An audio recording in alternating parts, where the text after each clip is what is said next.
everyone. So I have a quick update and apology to make regarding the lack of videos lately. You might notice we're more than a little late, and that's mostly because we ran into a pretty frustrating technical issue a couple sessions back. Recorded the whole thing as usual. Had a blast doing it. I feel like everybody had a lot of fun. And when I was getting ready to edit it for upload, it turns out, oh yes, completely just didn't record our audio. Complete, yeah, just nothing at all. So unfortunately, that whole video had to be completely scrapped. It was a complete bust. And the most unfortunate part being obviously that we can't just re-record the whole thing, as the reactions wouldn't be genuine, wouldn't be sincere. Don't want to take that away. So on top of our quick little apology, I just wanted to kind of let you guys know what had happened, explain why we hadn't had a video in a while. Just kind of been working on getting a recap set up, which is what this is going to be. So don't worry. After this, we will begin our regularly scheduled program as per usual.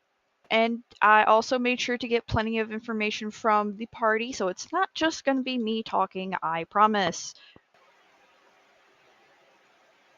Like most shopping episodes, this session was pretty easygoing, pretty casual, pretty carefree. We just had some bigger points that were important enough that we felt like needed to be recorded just to make sure that it was easier for everyone to remember it long term, if nothing else. And don't worry, I am more than happy to pause them, give you guys some context, just kind of let you know overall what had happened before we start getting into basically the party's 2 cents about the events that had happened and just kind of what they thought, felt, etc. Uh, going through the session this week. The first big thing that happened this session was that Sylvan woke up first thing in the morning and decided to use his tarot cards to cast a spell called Mind Blank on Ulrich. Now, what Mind Blank does is pretty interesting. It makes the target immune to psychic damage, the charmed condition. The target is then also made unaffected by anything that would sense its emotions, alignment, read its thoughts, or magically detect its location. And the spell also does specify that no spell, not even wish, can gather information about the target, observe it remotely, or control its mind. So he essentially made it safe from being scryed, which most of the manners are already safe from that. However, with Ulrich having to be outside, the wards won't help him there.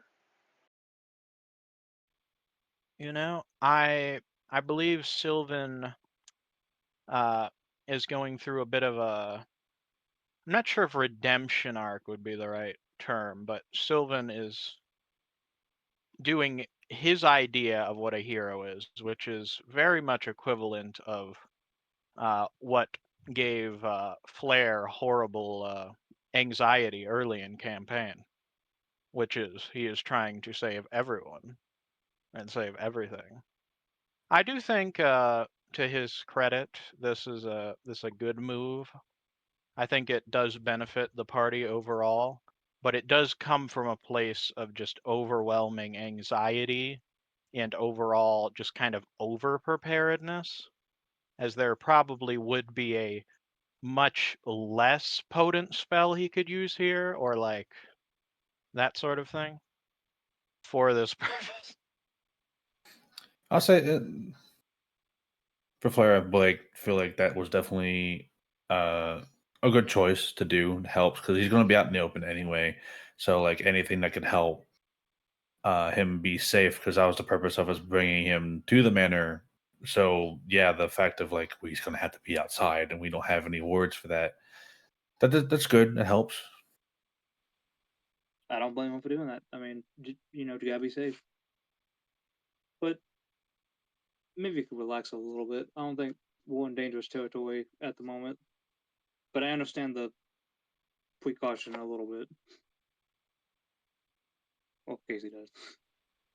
I mean, it might help. Not too sure.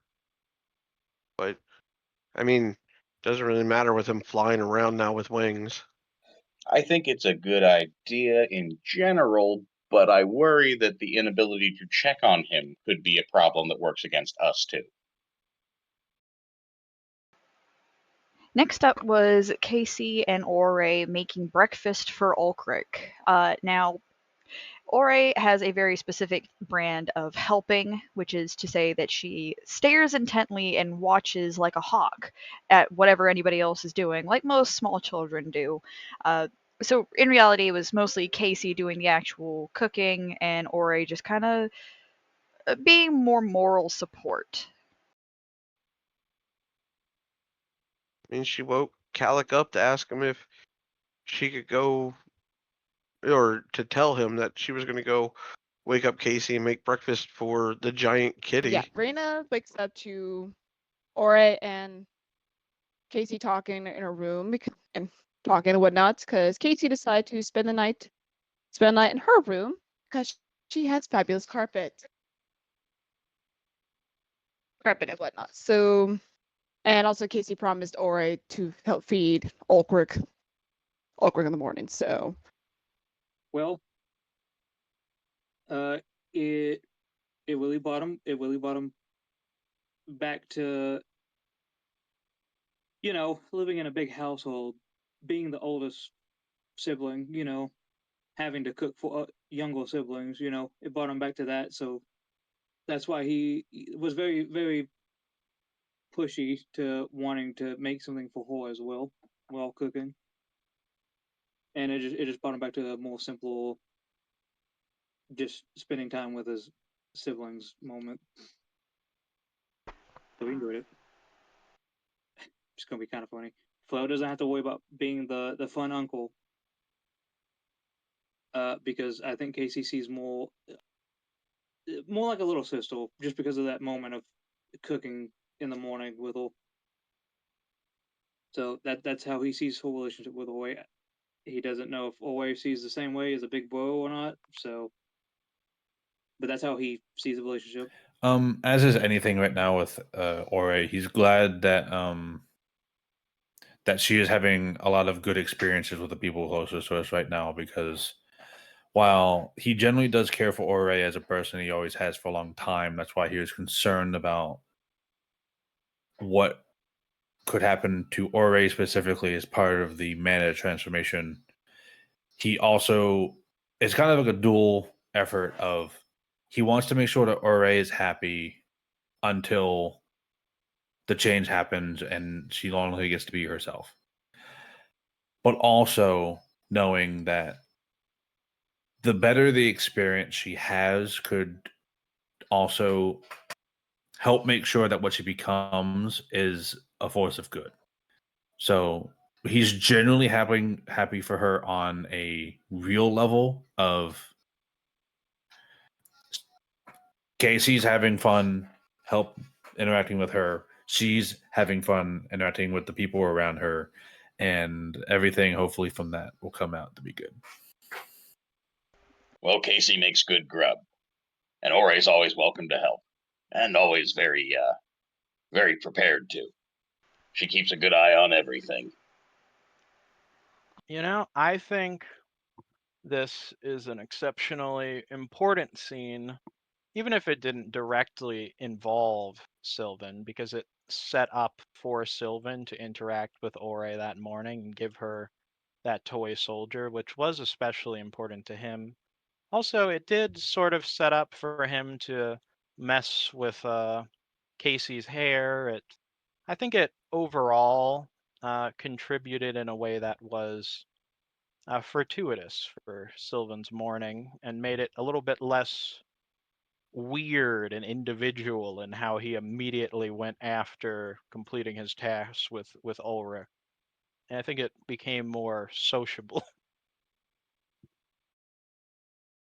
While Casey, Sylvan, Reyna, and Ore were out with Ulrich, Sylvan decided to give Ore his little wooden carving toy of a toy soldier that had been originally given to him by his adopted father. Now, he doesn't remember the purpose of the toy or why he has it. He doesn't really remember anything about it at all, but he decided to give the toy to Ore at that particular point in time, and well, let's see if we can find out why. Well, I think I'll comment on this one on an out of game perspective, because I don't think Sylvan has the big picture here. Whereas the actual big picture with Sylvan giving his toy soldier to Ore is it sort of completes a process where he had initially gotten this trinket from his father as a child, and it was a very meaningful item to him. It was something that he cherished in times of distress. But this was the token from his parents, which he gave up memory of in the previous episode when he was confronted with the dream dragon. And for that reason, Sylvan sort of went through a process where he didn't realize why he had that anymore. And having very little practical use for such an item has given it to Ore. But in an odd way, that's probably a good thing overall, because even though it might not be there to provide him comfort, it probably has to some extent deepened his relationship with Ore. And I would expect that to yield good results in the future. As far as like opinion goes, I think it was probably a nice gift because obviously Reina, I wasn't sure. I'm pretty sure Reina knows Ori is leaving, so she thought maybe it was like an adorable parting gift. So we'll see what happens. No, I thought it was cute. Thought that was a really nice gesture. Granted, don't really. I mean, Ori's probably gonna just make it another tea party guest. To be honest. Other than that, I thought it was kind of cute. Well, it clearly was something of value that he gave. And hopefully something of value that he could have received. What the significance of the soldier is, or rather was.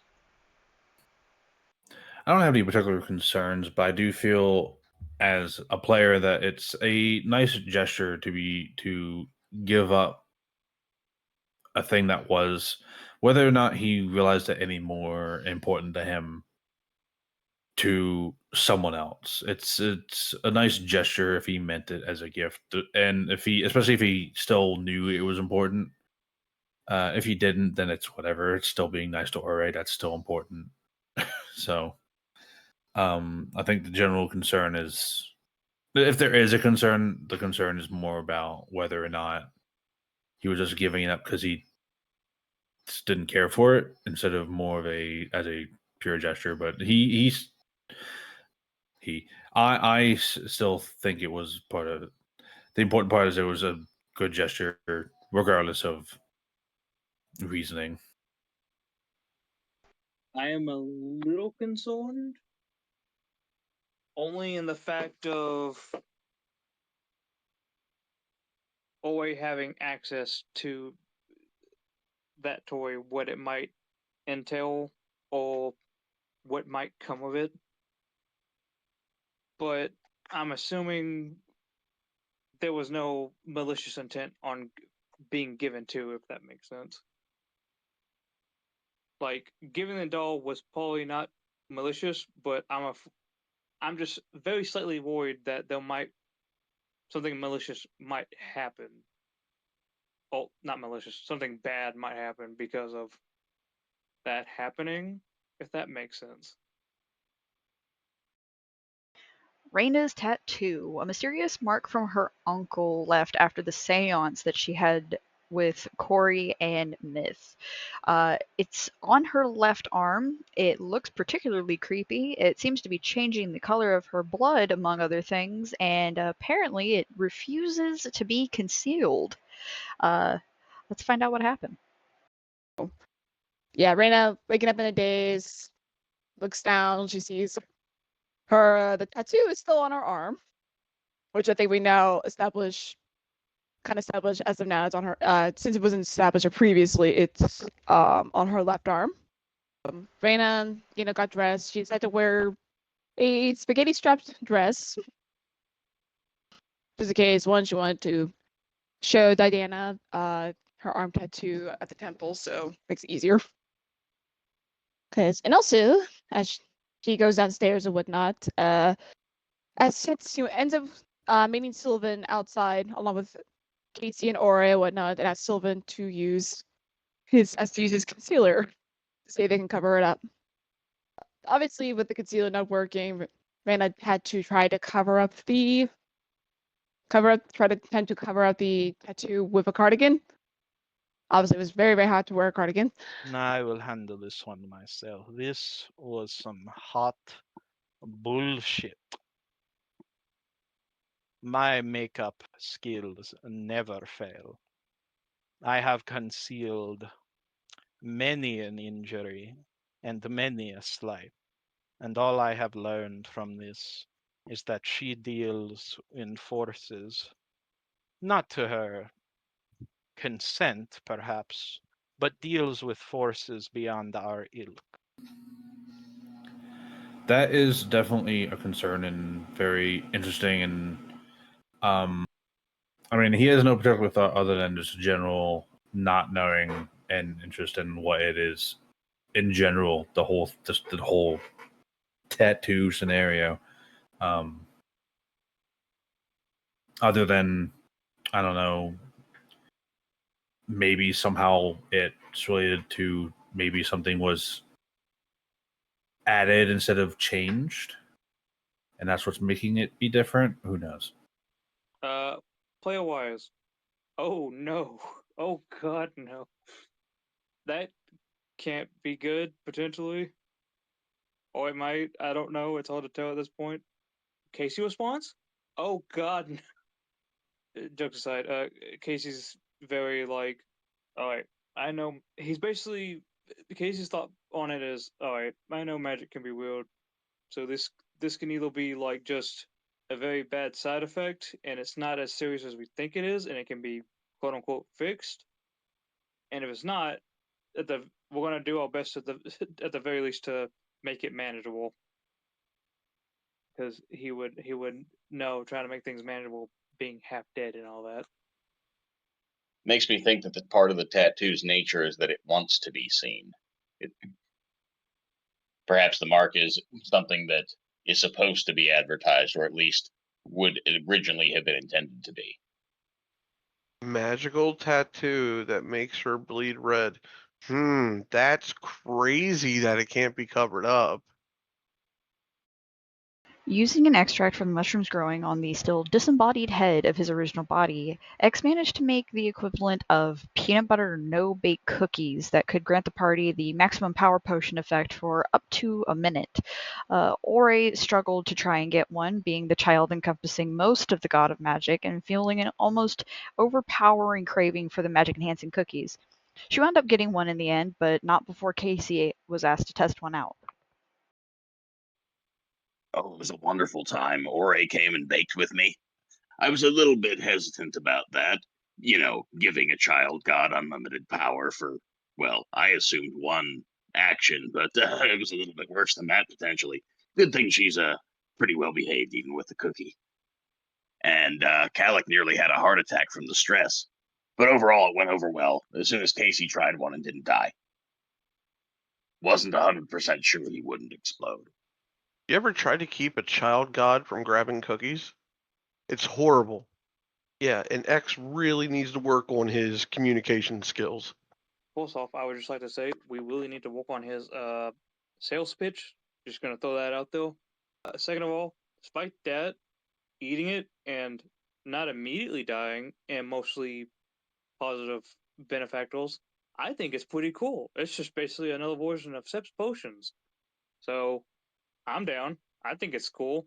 Just gonna be kind of nervous. Hopefully none of them actually leads to us dying. You know, I got rid of those mushrooms for a reason. I don't think this will bode well in the future. I don't know, it's kind of weird out because I think Reina was not present when she heard Saffron finally revealing what the mushrooms were to X. So the fact that he was giving out mushrooms and didn't even bother telling us what they are is unsettling. So it's just like, but you know what? It's X. X shenanigans. We should all be used to his shenanigans at this point. So while originally cautious because of the mushroom situation, the fact that we at least know what it does and it has a assumedly solid, not a solid effect with no side effects, as according to how it affected Casey, which, unless like with alcohol, there's something about it that's not affecting him because he's different too now. Um, if there is in fact no side effects and it's just its base effect of basically having a max power potion for a full minute, Flair is very happy for this because it's going to make him be all that more devastating toward enemies. So, especially since he's able to make so much, it's to Flair, it's like he doesn't want to think ill of Sep or potion makers, potions, and the way they come out because he understands alchemy is what it is. This is different. So while he is like, he's one part is like wishes that Sep could be able to do the same with his potions, but he knows that won't be the case. So it kind of sucks that this is one area that's now being slightly diverted from being something Sep could have been giving us potentially, unless Sep can come up with something with no side effects that's better somehow. But we'll find out maybe in the future. He does have other things. It's just one strain of thing, but we'll see what comes of it. And the fact that they'd be baked from cookies is also interesting. But I guess I guess not baked. They're no bakes. Whatever the process is, makes it seem so easy. It's weird that it's so easy to mass produce. But other than that, he's not gonna look like a gift horse in the mouth. I know. Casey, dealing with the heavy sentimental feelings for Marlis, wrote her a letter in the morning and gave it to Charlene to send out to her and Glastair. He would later confide in Raina about the letter, but so far she's the only one in the party he's told. He feels a little more comfortable bringing it up.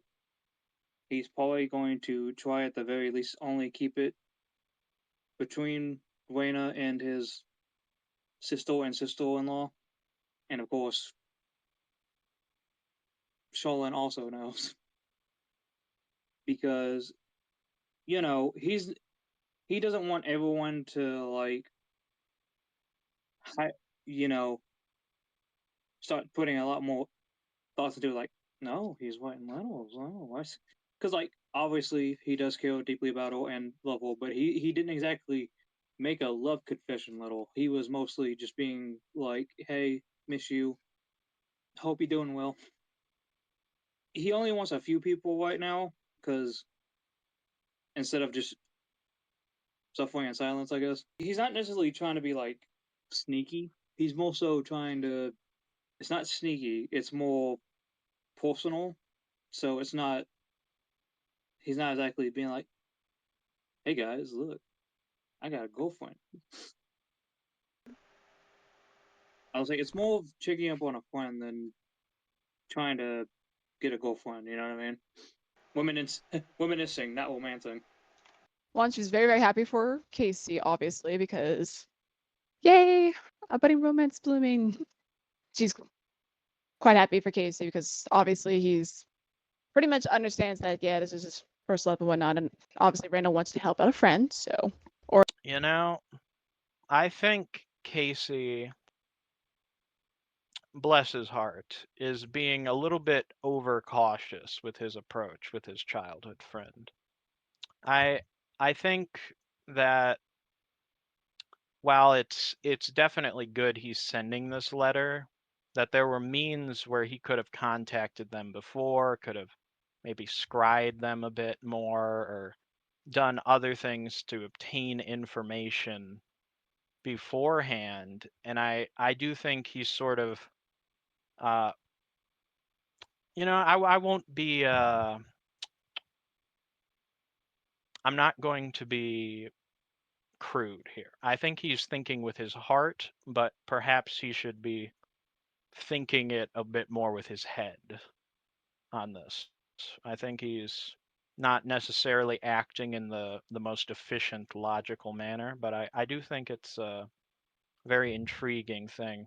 Now, with regards to Sylvan, this is some quite quite well heated tea. I'm not sure if it's as steamy as the tea he's getting on Core and Flare, but he would definitely be interested in this for a different reason than I am, which is more observing Casey's personal growth. He would be solely interested in this from a dramatic, almost soap opera perspective. Well, I hope it goes well for him. I don't really know the details myself, but things have been pretty dark lately. Hopefully they don't get darker. Flair is glad to help Casey in potentially any way, especially if it makes him happier. He seems to be kind of floating around right now. So the fact that this has kind of helped lift his spirits a little bit, give him some hope towards some other life outside of what's going on right now is important to him. So he's glad that that is progressing in a way that's good for him. The party, along with Corey, Myth, and Ore, head into town. Most of them head straight to the shopping district, but Flair, Reyna, and Sylvan go to the Temple of Mana to go pick up Core, and at least for Reyna, to talk to Didana. So he was feeling a little nervous and shy because he hadn't actually gotten to see Cora in a minute with her healing and hoping she got better, but also the fact of it being clear that their relationship is definitely moving forward in a way that he is not yet comfortable. But he's already been trying to like prepare himself for that, which is why, as a thing that happened in session that wasn't said out loud, so it's kind of a secret to the rest of the party right now. He already made the motions with Charlene before we left to have Flair's and Core's rooms combined. I mean, it's not that he hasn't shared a room with someone before, but this is going to be different because he's not used to these types of feelings, especially since he's already been such a workaholic and stressing, like taking on so much stress and work to try and work towards things. Just to add on the fact that he already is having trouble expressing himself now.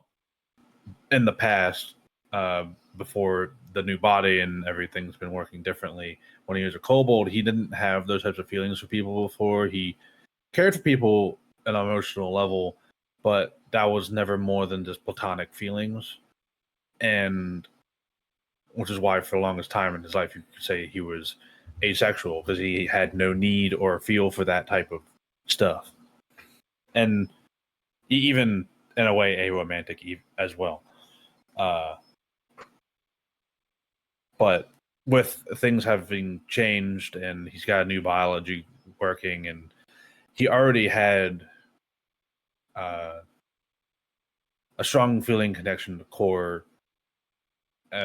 after meeting her as she was and what she became for him.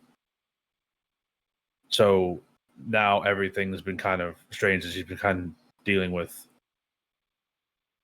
the new feelings. And so he's been a little anxious, a little nervous. He doesn't know how to handle it. Because we're talking, he's basically an adult who's suddenly going through puberty. I mean, first of all, I think Sylvan was elated because, if anything, Sylvan really needed after the night he had, it's some fun. And to go and kind of gal around with the girls is especially cathartic for Sylvan.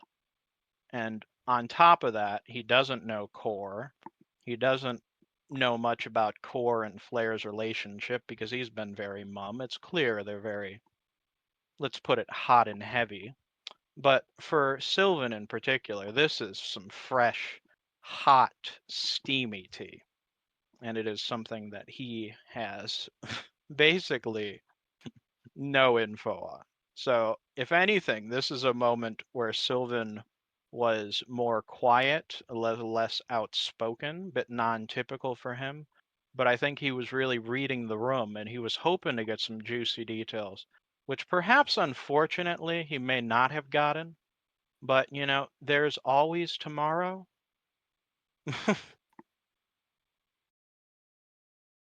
Diana took Raina into a lab separately to take a sample of her new tattoo. A sample meaning a small incision where the piece of skin was removed. Raina's blood under her tattoo was as red as the marks on her skin, but under where her skin remained unblemished, her blood remained a gentle pine green in color. Diana did give her a small health potion to help heal the wound closed, where the tattoo would also reform exactly how it looked before the incision was made. Okay, but yes, so she did tag along with Blair and Sylvan to go to the temple to pick up Core, and so she could also talk to Diana about the tattoo and whatnot, see if she knows anything. Yeah, it takes about 3 hours to get to the temple and whatnot, and yeah, so after seeing Core, seeing Core and whatnot, we go inside, say hello to Diana and whatnot. She didn't seem to recognize the tattoo. So she ends up taking a sample of the tattoo for further testing and whatnot. Given the fact that also that when she cut her arm, the blood is still red. But it's still red, even though Raina's blood's supposed to be green. And she did not feel the cut getting cut open, so strange. So I'm gonna say me and Casey has the same mind deal. So basically it's the same reaction for both. Once again, like Casey thought, magic can be wielded. It can either mean this is just a side effect, or because magic is so complicated, it's hard to just say, "Oh, that's a bad thing." It just may be weird side effects of like whatever happened when she was in the seance. Is that how you say it? Was it a seance? Yeah, in the seance. So he's gonna be on guard and like just keep an eye out for it. But as a player,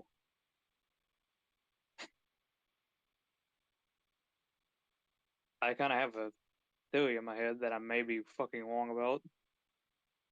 Well, considering when she met her uncle, I'm gonna assume it's like a protective oh my god, what do you call it? It's a protective sigil. That's what I'm thinking.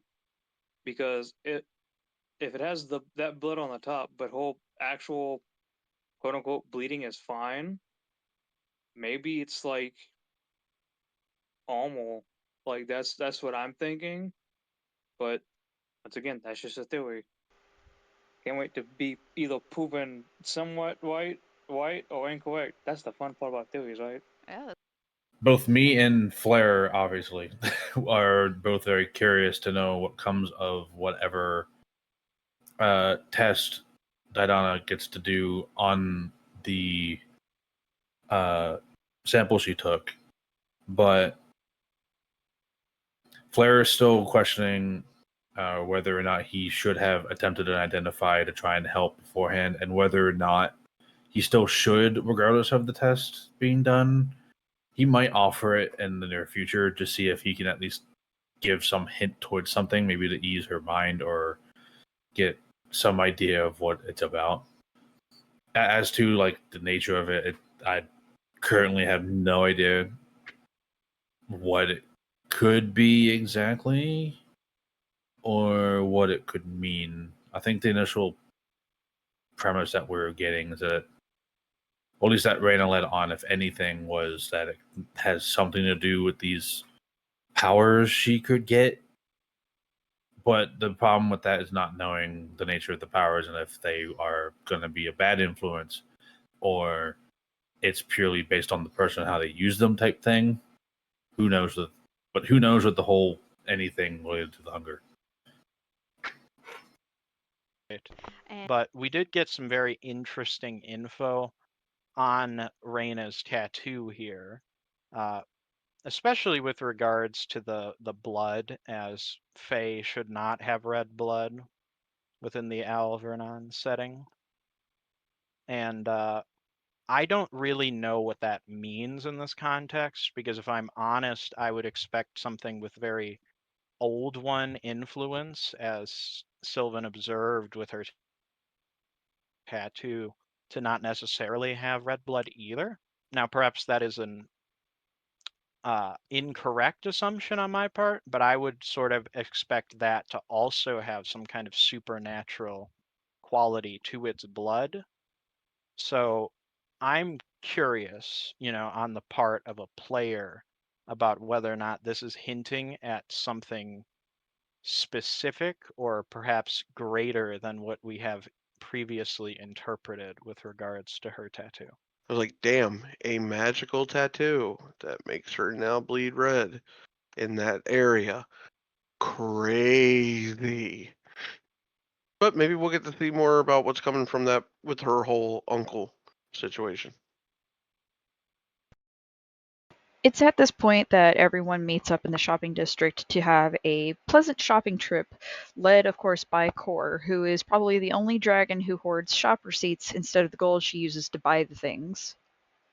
So pretty much after that, yeah, we went straight to meet up with the others at the market and whatnot, and yeah, went for Random specifically, went straight to clothes shopping. Core was helping everyone, like everyone pick out clothes and whatnot. Core and Sylvan specifically were helping Reyna try out clothes that were not of her style. Reyna tried out like clothes that are darker and darker shades of color, particularly black, and yeah, the skirt's much shorter than usually what she wears. So yeah. It was fabulous, darling. Core was exactly the sort of fashionista that Reyna talked up, and generous to boot. He finds it funny in the sense of like, oh, it's just big group shenanigans all going to happen type deal.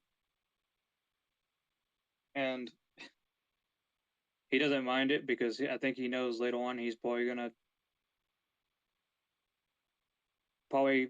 be dragged along to carry the bags and also get close to him also at some point. So he's like, I'm already, he's already just, look, I know this is probably going to happen again. I'm mentally prepared. Even though he's not good at styling himself, I guess. So it's just like, well, all right. We're going shopping. Here we go. Doesn't mind shopping, but he's, you're not going to go to Hot Topic looking for like normal ass clothes. You know what I mean? Well, first I tried to escape just by, wandering off. Then they noticed me and brought me back with threats to dress me. So I tried flying out the window. They caught me. I tried crawling out. I was dragged back.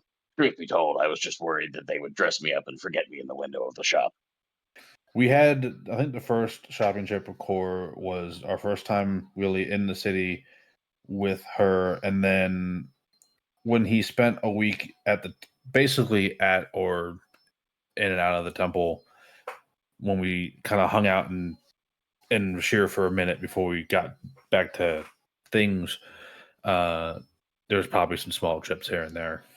But yeah, getting to watch other people get subjected to the pressures of clothes buying was definitely something he found enjoyment in, and he, as usual, had a little bit of pushback when it came to him, but he's tried to ease up a little bit. Instead of just saying no or nah, he actually gave like a not enough of this, too much of that kind of words instead of just being fully uncooperative. I think most of his thoughts are more he's glad that she's seemingly herself still, And while she may be still recovering to an extent, to him it doesn't seem like it. He's just glad to have her back, and so I think most of it is him just trying to lean into progressing the relationship further. I mean, we went shopping, got drugged through a store by a child, while a dragon wanted to buy clothes for me. And on top of that, the alcohol at the shop wasn't even good. It was okay, but I've had better. Along the way, as Core leads the party from shop to shop, the party passes by a stall for a tavern that's in the process of trying to open here in the city. They're handing out samples and selling bottles to try and build up the money needed to ensure a smooth opening. Calic and Casey both tried some, the rest of the party withheld, but Casey had an unexpected surprise when drinking a Glassdare brew, equivalent to vodka, that reminded him of home and a life that he can no longer go back to.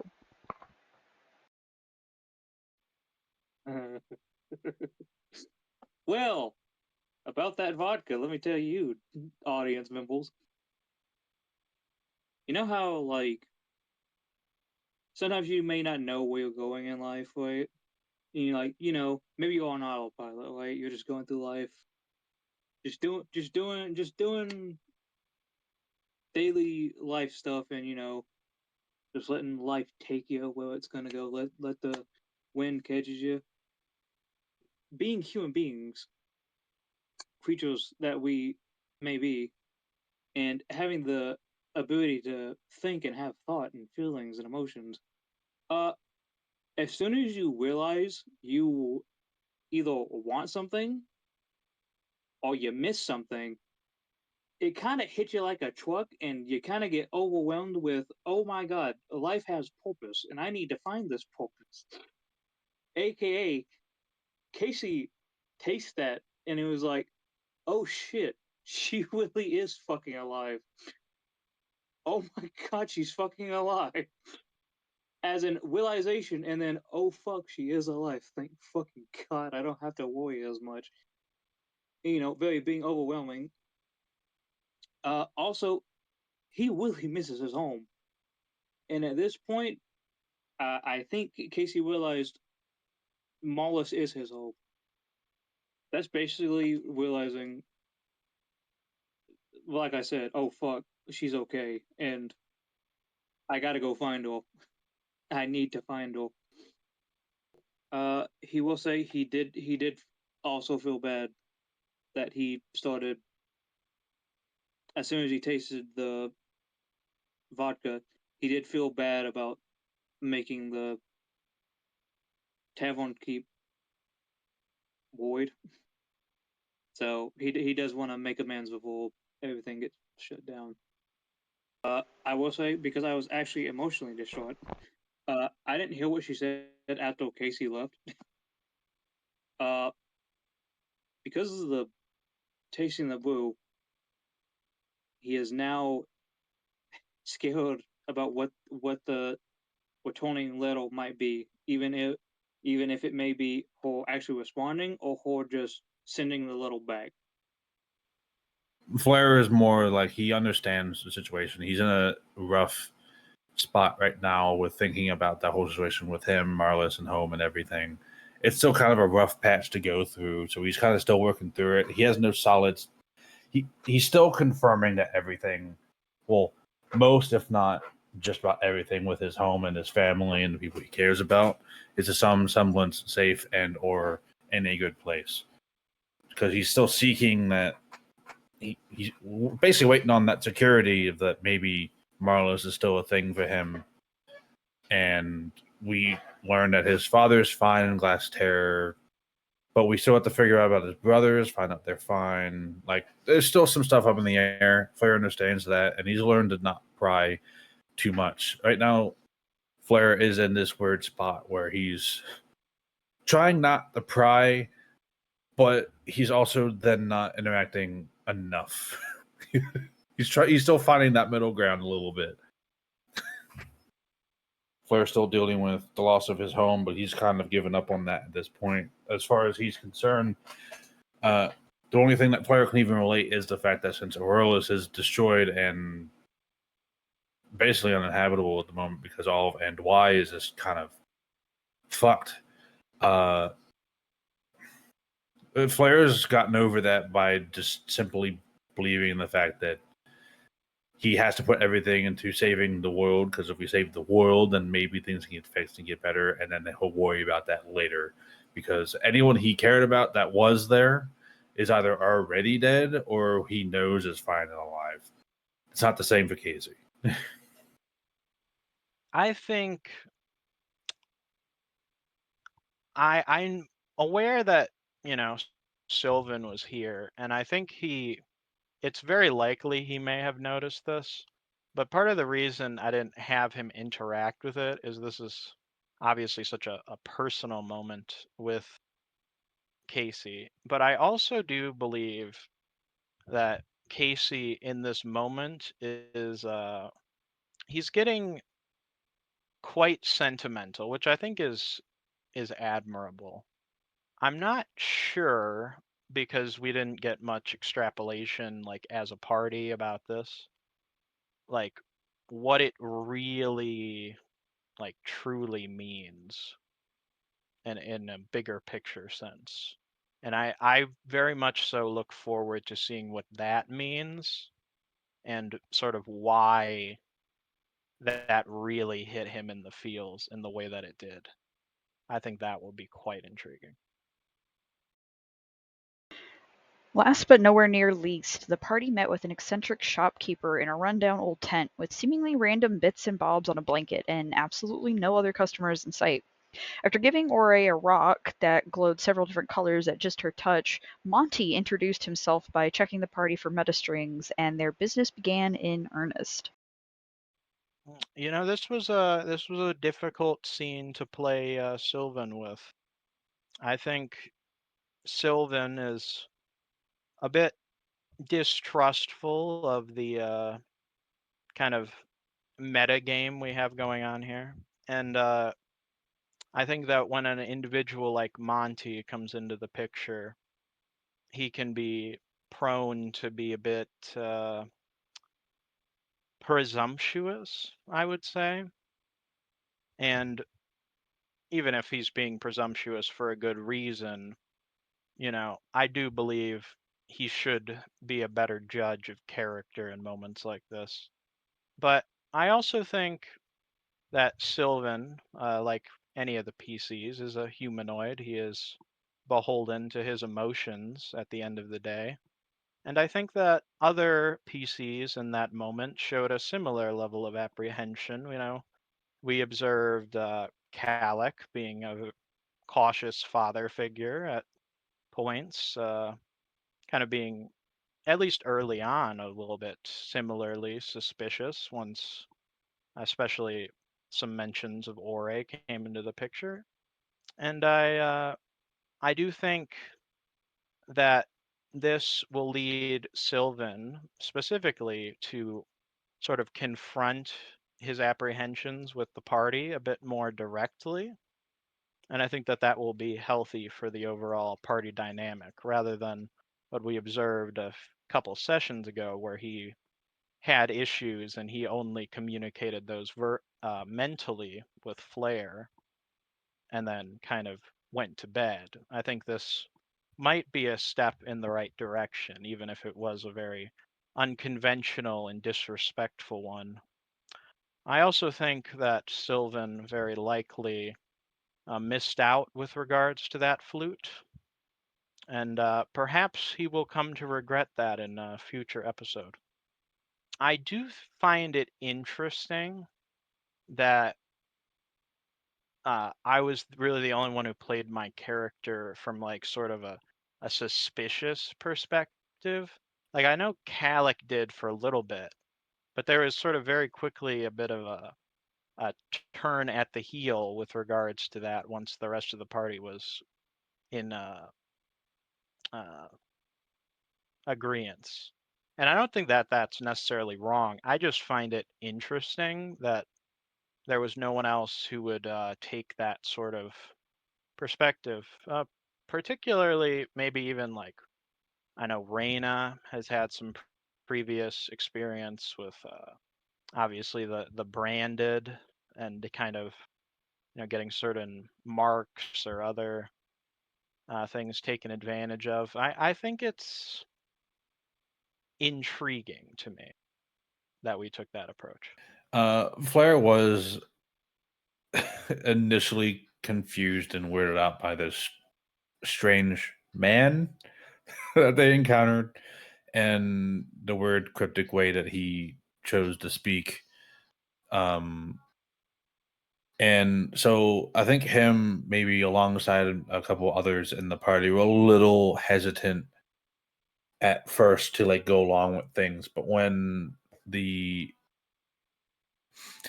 made the gesture with someone else that showed the rainbow colored energy or whatever, that's when it clicked into Flair. It's like, well, okay, this guy is very strange and acts weird, but it seems like there's good reason for it because that shows that there's some relation or connection to the meta or this other, or at least knowledge of this other force of trying to help us without directly changing things themselves, kind of thing that he's come to trust in.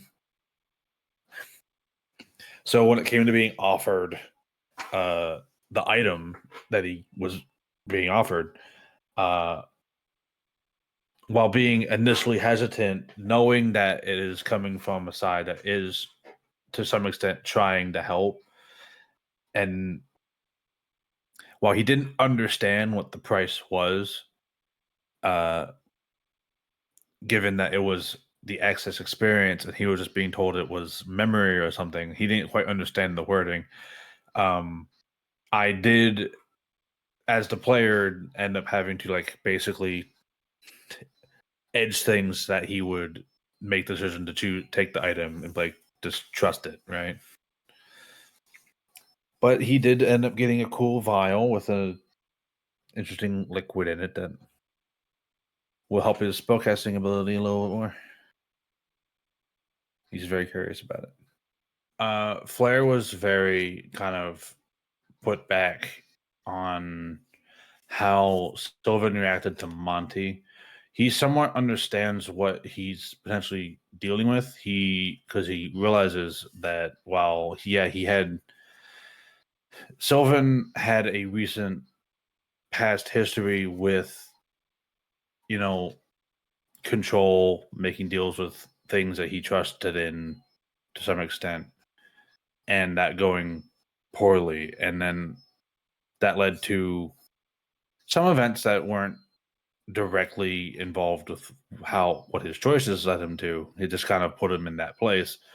But he does feel it's a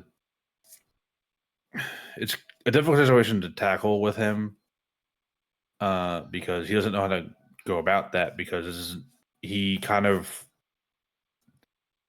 to Flair, it was like an overreaction to an extent, because like we weren't really making to Flair. He knows that he has some past like experience with this meta force, and so he's come to trust it. And he tried to, when we talked after getting back to the manor and talked about our experiences with the meta, Flair had hoped that Sylvan would listen to him and trust that if Flair can trust it, then he can trust it, and that maybe he will learn to go along with this and see the signs of that, and recognize that it's not a bad idea. So, but seeing how he acted is like he didn't want to push, but he also like wishes that he will come along on his own. That's why when we were about to leave, Flair is the one who first asked about buying the item that seemed to have been meant for Sylvan from Monty, so that he can hold on to it until just to make sure that Sylvan can get the thing that was meant for him. because he didn't want him to lose out, and maybe in some sense show that, hey, I got 2 of these items from the guy, and the rest of us did too, and we're all perfectly fine. So it should be worth trusting.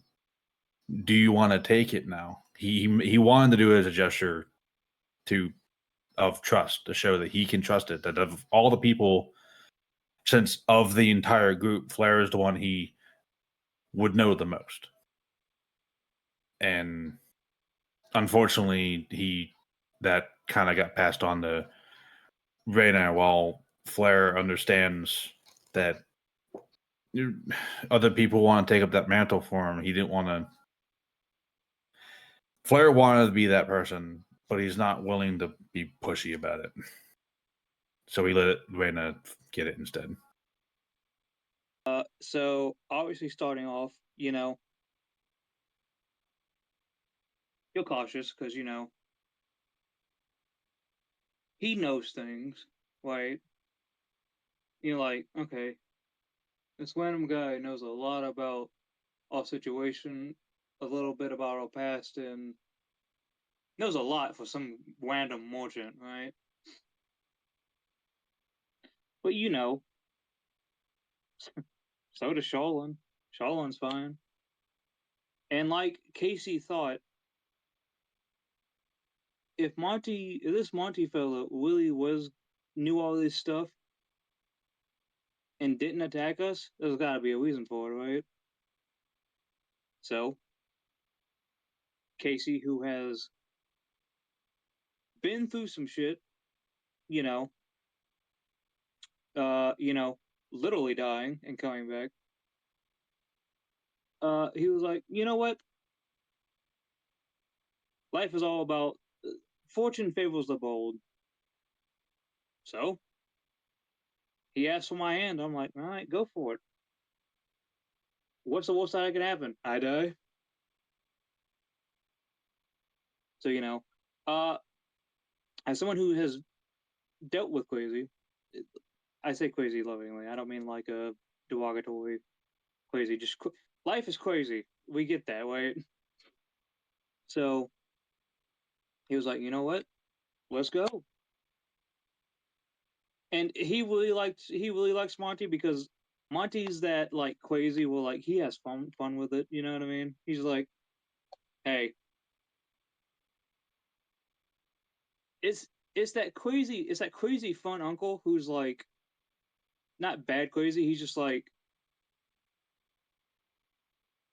outing myself personally as a player. When you grow up in the South, you know what kind of crazy I'm talking about, and it's that crazy that's just like here to have a good time. Doesn't want you to see hurt, obviously. He may laugh when you fall on your face, but he's gonna go like fix you up. So like, you know, he enjoys like that fun crazy where it's just like, oh, you're great. I enjoy just being around you because you don't take life too seriously. And the cuffs that Casey got, I will say I cannot wait to try them out because I will give a hint. They'll technically very simple to a degree, but it's one of those simples where like, how can you hate it? It's cool. You get to do cool things with it. So yeah, I'm excited about that. So near the end of the session, with Sylvan freaking out, Casey's very worried about that. He wants to know what that's about, but he doesn't want to push it. Well, I'll say that he was a very dramatic individual, I guess would be the word that I would use. Strange, kind of weird, funny, but weird. Still don't know how to feel about the stuff that we got from him. I want us to pay with memories. It's fucking weird. But I will say, when I put that brooch on my lapel, kind of gave me like a surge. Like I'm all hopped up on caffeine. I don't know how to feel about it. But that's all I gotta say about Monty. I don't know if we're gonna see him again. I mean, if we do, okay. But yeah, he was a very strange individual. Obviously, she was a bit skeptical a teensy bit, much like everyone else.